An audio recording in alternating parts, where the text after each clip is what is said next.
eventualmente as complicações a nível pulmonar que vão afetar toda a sobrevida destes doentes.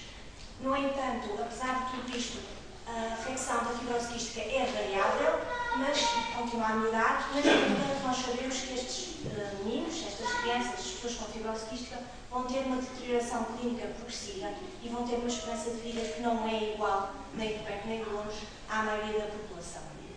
Normalmente são os problemas respiratórios que vão determinar essa diminuição da esperança média de vida. Felizmente temos assistido a francas melhorias nos últimos tempos.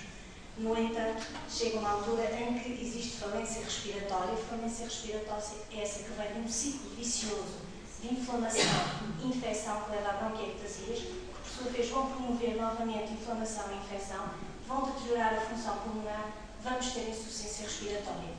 E nesta altura temos que pensar que alternativas vamos oferecer aos nossos doentes. A alternativa é o transplante pulmonar. A fibrose quística é uma importante razão, um importante motivo de diferenciação para transplante pulmonar, é por ser a causa mais frequente de transplante pulmonar e quando vamos aos transplantes pulmonares bilaterais é a primeira causa para este tipo de transplante.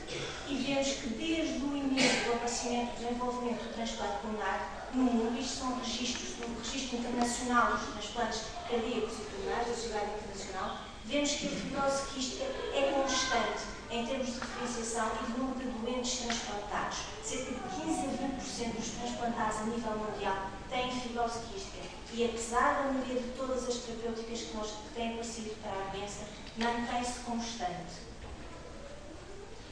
Quando é que nós devemos pensar em transplantar um doente deste, em referenciar ao centro de transplante? Quando se assiste a um declínio acentuado da função pulmonar, ou quando já temos uma função pulmonar muito grave, ou quando existem exacerbações graves que motivam unidas à unidade, ou quando estas exacerbações são muito frequentes, aquelas crianças que não saem do hospital com exacerbações umas atrás das outras. Quando temos pneumotóraxes refratários à terapêutica ou hemoptises refratárias à embolização. Nesta altura é fundamental preparar o processo e contactar o centro de transplante. A referenciação para o transplante deve ser o mais precoce possível para que possam ser aprontadas todas as condições para que o sucesso do transplante aconteça. E devemos transplantar sempre quando os meninos, quando as pessoas com fibrose quística já têm insuficiência respiratória crónica com necessidade de oxigenoterapia, quando têm hipercapnia e quando têm hipertensão pulmonar e cor pulmonar. As contraindicações para o transplante são múltiplas. A lista é extensa, temos contraindicações absolutas e contraindicações relativas. E é fundamental a referenciação precoce para que estas contraindicações relativas possam ser optimizadas e o doente possa ser ingressado em lista de espera. Mas quando aos doentes com fibrose quística, aquelas contraindicações que nos preocupam mais, que são mais frequentes e com as quais temos que lidar todos os dias, são a disfunção grave do órgão do sistema. A fibrose quística é uma doença multissistémica e muitas vezes, quando o doente chega a nós, já tem uma insuficiência renal crónica grave, porque utilizou antibióticos, porque utilizou fármacos que foram nefrotóxicos, tem uma insuficiência hepática grave, necessitando um transplante multiorgânico, tem um compromisso da função cardíaca grave que já não permite o transplante pulmonar simples e terá que ser sujeito a um cardiopulmonar, e tudo isto tem que ser visto à altura da referenciação. Muitas vezes estas crianças têm problemas de crescimento ósseo, têm deformidades da caixa torácica que podem ser suficientemente graves para impedir que seja cirurgicamente execuível fazer o transplante. Portanto, a pneumotomia e o implante pulmonar possam não ser possíveis. A colonização é 100% em todos os doentes, com micro-organismos muitas vezes resistentes, mas aqueles que são pan-resistentes, que são multiresistentes, apresentam-nos algumas dificuldades, nomeadamente a glucoldehydrogenase cerocerácea, que constitui contraindicação na grande maioria dos centros de transplante pulmonar por esse mundo fora. E atenção que alguns micro-organismos não constituem contraindicação, se porventura o doente não tolera, tem alergia, não consegue fazer a aplicação adequada para o combater, podem constituir contraindicação. O índice de massa corporal destes doentes pode ser uma contraindicação, mas nós já estamos habituados a transplantar doentes com índice de massa corporal muito baixo e eles conseguem, sobrevivem muito bem, façam bem o transplante. Portanto, é aqui muito relativa em relação a essa contraindicação. Dois fatores muito importantes que podem comprometer à partida o sucesso do transplante são a aderência e o apoio familiar e social adequado. Se o menino não era aderente antes do transplante, nós temos que ter muita atenção na altura do ingressar, do inscrever a lista de espera, porque a não aderência ao tratamento do pós-transplante, aos cuidados que deve ter, vão comprometer o sucesso do tratamento. E quando nos chegam a nós, vêm cheios de dúvidas. Vêm os pais, vêm os doentes, vêm perguntar-nos o que é que vai acontecer no transplante. Vão ficar curado? Vão deixar de ir ao médico? Vão resolver todos os meus problemas?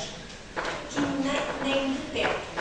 O transplante vai dar uma anatomia normal à árvore traqueobrónquica, vai fazer com que este indivíduo, esta criança, não tenha que ser internado por infecções sucessivas, não tenha inflamação, não tenha broncorreia, tem uma função pulmonar normal e aquele compromisso todo de tirar a qualidade de vida, de tirar tempo de vida, fica em parte resolvido. Portanto, ele ganha imensa qualidade de vida. No entanto, vai ter ainda mais medicação. Já tinha a sua medicação para a fibrose quística, nós não curamos a fibrose quística, ela continua lá, portanto, vai acrescentar medicação específica do transplante. E no nosso professores profiláticos e muitas vezes medicamentos que vão tentar resolver alguns dos efeitos adversos da medicação necessária. E depois tem que ter a noção de que isto não é uma cura.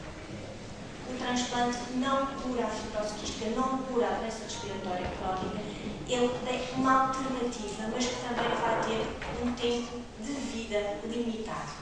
Apesar de todos os cuidados, apesar das melhorias na imunossupressão, de todas as melhorias tecnológicas, infelizmente o tempo de vida de um transplante pulmonar não é ilimitado. Mas uma coisa é certa, qualquer que seja o tempo que o transplantado viva, na grande maioria dos casos a qualidade de vida é boa, e é isto que este gráfico demonstra, novamente o registro internacional, transplantados com um ano de vida, 3 anos, 5 anos, mais de 80% deles estão perfeitamente autónomos e com uma qualidade de vida praticamente normal. E é este o nosso objetivo e é isso que nós conseguimos oferecer aos nossos filhos.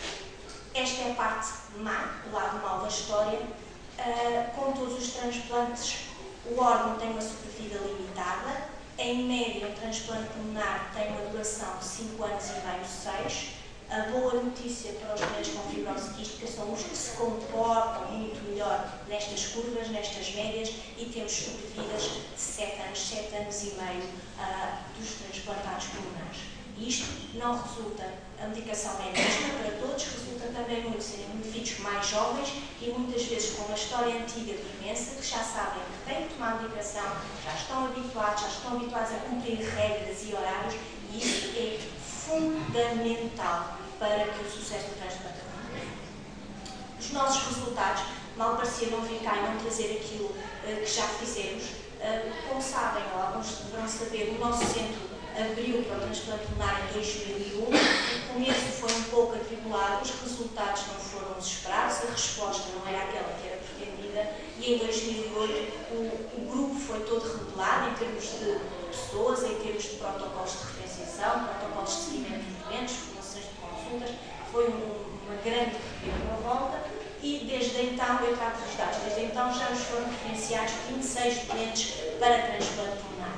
11 deles foram transplantados, 11 foram recusados e os restantes encontram-se ou em processo de avaliação ou encontram-se ainda fora da janela de transplante, ou seja, já foram referenciados a tempo, mas ainda não estão clinicamente graves o suficiente para beneficiar do transplante pulmonar. Em relação aos recusados, temos uma grande surpresa, são aqueles que mais depressa recusam o transplante, porque não querem continuar, porque não querem ser seguidos, porque não querem ir para alguns das ilhas, não querem vir para o continente enquanto têm que esperar. Existem vários fatores que levaram os doentes a recusarem, mas é o grupo de candidatos que mais recusam o procedimento.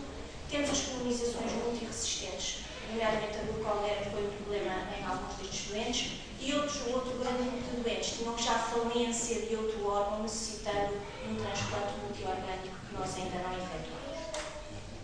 Os nossos doentes transplantados são maioritariamente do sexo feminino, são doentes jovens, a média idade dos transplantes é 25 anos, mas temos a nossa mais nova com 17 anos, o mais velho com 35, e orgulhosamente vos digo, estão todos bem, todos vivos e todos connosco.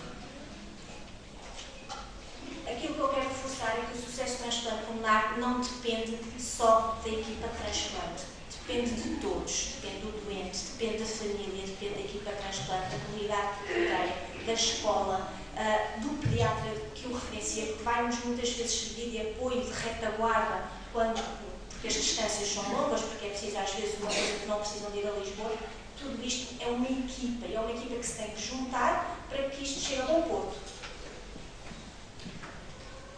Quando eles nos chegam, primeira pergunta: preciso do transplante? Sim. Vou ser transplantada a tempo? Quanto tempo vou estar em lista de espera? Quando é que isto acontece? Quando é que a operação pode ser marcada? Primeiro, há que explicar que o transplante, o dia do transplante, não depende da equipa de transplante, depende do pool de dadores de viagem, e isso é um bocadinho variável. E obviamente que nós fazemos tudo para transplantar a tempo os nossos doentes. A segunda pergunta: como é que vai ser a minha vida depois disto? Vou ter uma vida normal? Vou deixar de fazer medicação? Vou deixar de ir ao médico? Não. Vai existir medicação, vais continuar com a medicação habitual e vão ser acrescidas mais medicações. Medicações essas que são para toda a vida e têm que ser explicados nessa altura que existem efeitos secundários que é preciso ter em conta, que é preciso saber que vão aparecer provavelmente. E sempre, fundamentalmente, a aderência à terapêutica é essencial. Consultas e exames regulares mantêm-se e se calhar mais regulares do que antes do transplante. Mais umas consultas extra a juntar ao calendário, mais uns exames que não estavam habituados, as provas de função seriadas, radiografias seriadas, as broncoscopias normalmente aliadas e temidas, mas que têm que ser. E depois, sempre alertar para as infecções, porque é que podemos prevenir para não ter infecções. Atenção, que as infecções podem promover rejeições, o temor da rejeição. A rejeição está sempre no pensamento do transplantado e sempre que nós o telefonamos fora da época, fora da hora, o medo é que, será que é a altura da rejeição, será que chegou, será que é mais uma broncoscopia não programada? Enfim, são estes os medos que andam sempre. E a vida do transplante, depois do transplante, muda muito, melhora a qualidade de vida, claramente, passam a fazer uma vida normal. No entanto, existem muitos pequenos pontos que no dia a dia nós vamos descobrindo, vamos questionando, vamos tendo que explicar, porque são coisas que vão evoluindo dia a dia. As consultas, a vigilância. Ponto 1. Quando é que eu regresso a casa depois do transplante? Se tudo correr bem, 2 a 3 meses depois do transplante estão em casa. Há o período em que estão internados no hospital e depois um período em que estão em recuperação no ginásio de reabilitação, não é? Ficam internados num hotel ou perto. Mas atenção, este regresso poderá ser adiado. Imagino que ele vem com uma intercorrência, teve uma infecção, portanto fica um pouco mais tempo internado, ou fica um pouco mais tempo em reabilitação, chegou muito debilitado e a reabilitação motora está a demorar mais tempo, ou, por exemplo, vem das regiões da autónomas em que o regresso implica uma viagem de avião e a viagem de avião não pode ser antes dos 6 meses. Portanto, tudo isto vai alterar. Depois, há as visitas, as consultas que no início são semanais e quando as coisas parecem mais estilizadas passam a quinzenais. E só depois a mensagem, um bocadinho, às vezes de 2 em 2 meses, 6 em 6 semanas, 8 em 8 semanas. Mas ter em conta que o seguimento pelo centro de transplante é vitalício, é para sempre, nunca mais é dispensável. Nós gostamos muito dos tempos. A medicação é muita e tem efeitos adversos. E efeitos adversos eles que aparecem e se somam muitas vezes. Hipertensão, doença renal, anemia, a diabetes que já existia muitas vezes antes do transplante pode ser agravada com os medicamentos imunossupressores, a osteoporose, idem aspas, depois